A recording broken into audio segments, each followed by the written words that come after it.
Budget आने वाला है और इसे लेकर सबका फोकस इस बात पे होता है कि गवर्नमेंट क्या क्या अनाउंसमेंट करने वाली है, लेकिन एक फैसिनेशन इस बात का भी होता है कि बजट स्पीच कैसी होगी, फाइनेंस मिनिस्टर की स्पीच कितनी लंबी होगी, कितनी छोटी होगी, कहां से शुरू होगी, कैसे खत्म होगी and all that. Budget speech की हिस्ट्री देखें तो आपको ऐसे कई इंटरेस्टिंग फैक्ट्स मिल जाएंगे। So here's a bunch of interesting budget facts being listed just for you.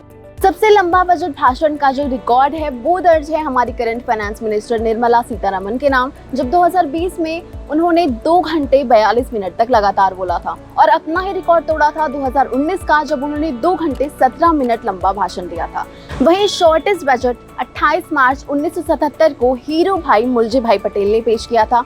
ये एक अंतरिम बजट था और इसमें महज 800 शब्द थे। इन टर्म्स ऑफ वर्ड्स अगर लंबा स्पीच देखें तो ये रिकॉर्ड जाता है पूर्व प्रधानमंत्री और वित्त मंत्री मनमोहन सिंह को। उन्होंने 1991 में जो बजट पेश किया था उसमें 18,650 शब्द थे। वहीं उनके बाद अरुण जेटली का नाम आता है, जिन्होंने 2018 में 1 घंटे 49 मिनट लंबा भाषण दिया था, जिसमें 18,604 शब्द थे। अगर बजट स्पीच की बात हो रही है तो हमें मोरारजी देसाई का नाम खास तौर पर अलग से लेना चाहिए। He has some really cool records in his name.